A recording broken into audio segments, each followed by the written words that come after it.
parts, new gear, and I had a hell of a time in Georgia.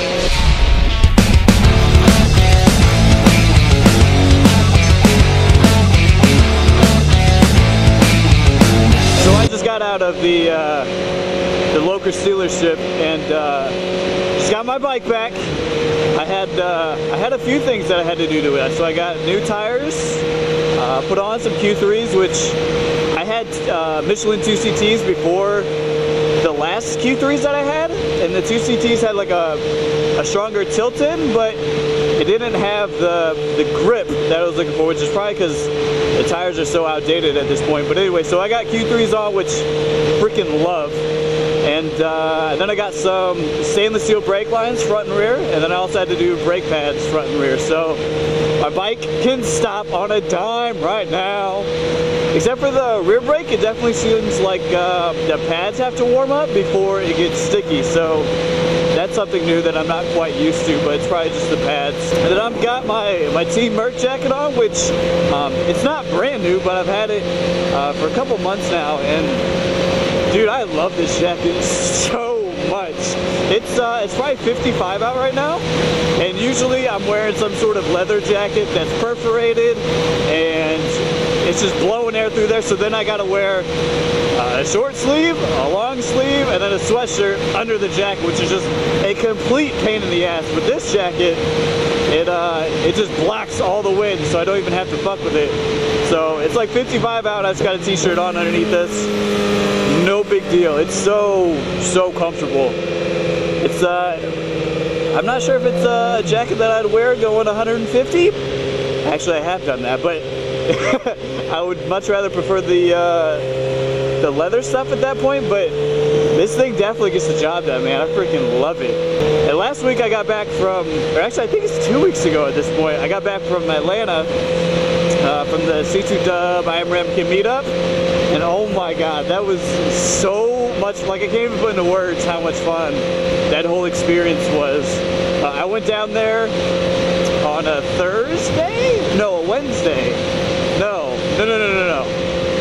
I guess it ended up being a Wednesday because I left Tuesday around noonish and ended up through all the Atlanta traffic. It took me to go 4.4 miles. It took me an hour and 15 minutes because somebody in Atlanta was like, you know what? This highway that has 8 lanes, I've got a great idea. What if we reduce 8 lanes down to 2 lanes and we just do road construction on roads that don't need construction on? So I had fun with that whole experience, and immediately when I got to that traffic, I'm like, yep, definitely in Atlanta right now, because fuck, man. Can't go anywhere in Atlanta without running into traffic. But yeah, so I ended up getting there at like, I think it ended with the time change and everything, I think it ended up being like 1:30 or 2 a.m.-ish.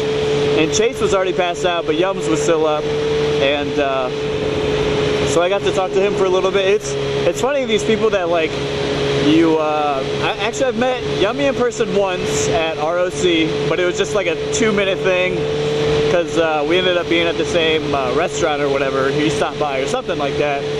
And Chase I met at a track day, so we're cool there. Like I've met him, actually I think I've met him a couple times. One time I was passing through Atlanta, then the other time was the track day. But it's just funny meeting these people that you have like these, the same interests in and the same, I don't know, the same hobbies, and you kind of get there and you already feel like right at home, like right when you meet them. So me and Yums was up till 4 a.m. probably.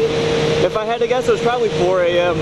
Just shit talking, just shooting the shit and just talking about everything. And then, I don't know, it's funny because like I said, it wasn't like, hey, how's it going? Nice to meet you. What do you do for fun kind of thing. It was just kind of like just picking up with your best friend, with just about everybody, which is a lot easier to do than meeting new people and trying to figure out what you have in common with them. But we're gonna go through this neighborhood. It's got some, it's a really nice neighborhood. Well, the houses aren't bad. I just mean like the road that goes through it is pretty nice. But yeah, so we're just gonna cruise through here, I think, today. And then we'll probably get spit out the other end and we'll carry on from there. But yeah, so I meet there and I ended up seeing Chase the next morning. So me and him Me, him, and Yums get some food, like hang out, do whatever. And then Downey shows up later that day, so then Downey's added to the mix. And he has this fucking train horn in his truck. And it is the funniest thing riding around it. Like we were going in Atlanta, and we happened to pass by the school, and the school just happened to be when school was letting out, right? Oh fuck, there's a giant. This will be fun. Yep, just don't kill me and we'll be fine. It's okay, we're all good. Who turns a blinker on to turn into their driveway? All right, so yeah, so anyway, so we're going past the school, and it just happened to be the time of day that all the children are getting let out, right? So we're going by, and Downey's like, should I do it? And I'm like, damn right you should. Like, is that a question? And just, and all these fucking like 6th graders just jump and shit their pants, and it is the funniest thing I have ever seen. I was dying from that. So it was us 3 for a couple days, and because Modenosity and Jake the Garden Snake had a lot of issues with their travels, which if you follow them, I'm sure you already know about. The whole like couldn't get the Jeep out in time, and then like mechanical issues with another vehicle. No, not, yeah, trailer mechanical issues. It's a whole fucked up situation. If you go to Modenosity channel, you'll fucking see it. So yeah, so they had issues, and they ended up showing up for Friday night, I think, late? No, Saturday, no, I think it was Friday afternoon is when they showed up, and the ride was on Saturday, and they showed up, and I've talked to Modenosity on the phone, and we're cool, but I've never like met him in person, and Jake, like, I've talked to through like comment threads, but like that's about it, so I didn't really have really much to go on with him, but he's a funny fucker. He's the life of the party, I swear. He's got so many damn stories to tell about everything, every situation, whether we're riding or if we're at a Mexican restaurant. He has 100 stories to tell. Dude's just hilarious. But yeah, so it took me a little bit to not necessarily get comfortable, but once it took me a little bit around them to kind of like get how they act and like how to like conversate with them. And it ended up being a pretty good time. Nothing that that alcohol can't fix. There was one night where we ended up all just getting a little trashy in the basement, just hanging out, shooting the shit, and watching funny videos. Like it was a good time. Chase got just completely Chase got smashed. Like we were supposed to wake up at like 8 a.m. I think the next day and be ready to go, and I get up at 8 ready to go, and we don't end up leaving until 10:30 because Sleeping Beauty Chase on 2 wheels just couldn't make it out of bed the next morning. So it was a good time though. It was just, God, we were just all cracking up, and then the following day after that was the ride, and it was, God, dude, it was just so good. Meeting so many people there, it was, I don't know, man. It was an experience. Just seeing everybody that like you've watched before, people that have watched you, they come up to you and they know more about your life than you know about your life, and you're just like, holy God. It was a really cool experience, and it's something that I definitely want to do again. And then the day after the ride, because the ride, we were kind of freaking out because there was supposed to be some super shitty weather coming through.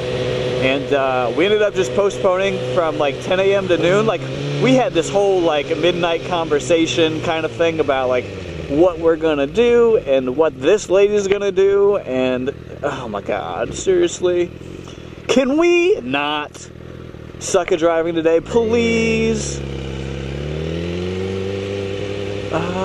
We're actually gonna go back this way. So we had, fuck, I don't even know where I was at now. So what do you do when you have no idea where you're at? You just wheelie.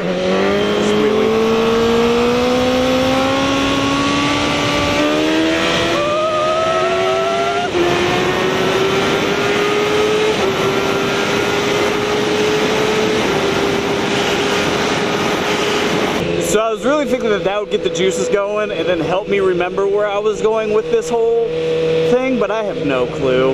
No idea where I was going with that. I think the Speedo said 164? It's kilometers though, guys. I swear it's kilometers. I swear to God it's kilometers.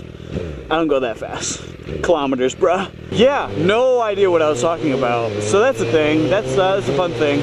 Oh, so the ride, that was super awesome meeting everybody. And then the following day we went out and shot a thing for Chase. He's doing the starter series that he's been talking about for like 3 years. So we went out and shot the promo for it. And one of the opening pieces of it is like Chase is talking, and then he's like, we're not necessarily going to be talking about what these guys do. And he like puts his arms down, and then me and Downey just fucking wheelie past at like 80 miles an hour, and it's so sick. So that's actually my next video. I ended up recording the whole time while I was doing that, so I edited a video about it. And it's I don't really like my vlogs. Like I don't really find them too entertaining. Other people do, so I do them. But this video, like I watch it and I smile every time. It's not a music video, but it's just like what me, Downey, Chase, and Witness went through to like shoot this video, and it was a fucking good time. It was a good day. And then later that night we go back, and because I gotta leave Monday, so that's Sunday. And we come back and we all grill out. There's a ton of people come over, and we just drink some more, have some burgers. Downey's on the grill, and it was a good time. And then everybody goes home, and then I had to do an interview at 2:30 in the morning after riding all day. So I'm reviewing the footage because it's for this R Moto thing that we're doing, which you will hear a lot more about later down the line. But essentially, we were shooting a promo interview thing for it, and God, fucking watching that footage back, I'm like, yup, it is definitely at least 3:30 in the morning, and you can tell I have ridden all day. Like my eyes look like I'm a raccoon, like I got black sacks under my eyes. It was yeah, that's a great video, but it was all good time though. God, now I'm in the middle of fucking nowhere now, and there's wind coming at me, and it's blowing me all over the place. This is not fun anymore. I don't know if you noticed it, but when I got on the throttle back there, my handlebars, I get so much head shake now when I'm just jamming through the gears. I don't know if it's because I have switched my gearing and the acceleration is different, so that when I'm clicking into third, it brings it up just enough to where it then lays it down and it just like gets going. But it's fuck, man. Every time I'm like getting in it, I'm like, all right, is this the time it's gonna get nuts on me, or am I gonna be a MotoGP rider? Just fucking stick with it and see what happens. So far I've stuck with it, and everything's been okay. Everything will be okay. It'll be okay. But yeah, so if I wish, well, I guess I could tell you the whole thing. Well, I don't know. When I was in Atlanta with all the guys, for some reason there's this whole, I don't know where I came up with it or how it came about, but like we were doing some sketchy things, or sketchy things were happening, and I was just like, it'll be okay, it'll be, you know, I don't know if anybody watches the late night show, or not the late night, it's just the Tonight Show now, with Jimmy Fallon, and they have the, hey, hey, hey, hey, hey, hey, hey, it's the exact same thing, except for it's to the tune of it'll be okay, and I just sing it to myself when shit's getting sketchy. It's a good time. A lot of my videos and a lot of the talking while I was in Atlanta, there was definitely some sketchy moments where I ended up having to use that song to calm other people down about some sketchiness that may have happened. Sketchiness that nobody will see on my channel. Nobody may see. Unless I'm making a top 10 what the fuck not to do on a motorcycle, maybe you'll see it there, but other than that, probably won't see it. But anyway, I don't fucking have anything else to talk about. This video's been long as hell. I'm in the middle of fucking nowhere, so we're gonna end it right there, and I will talk to you later!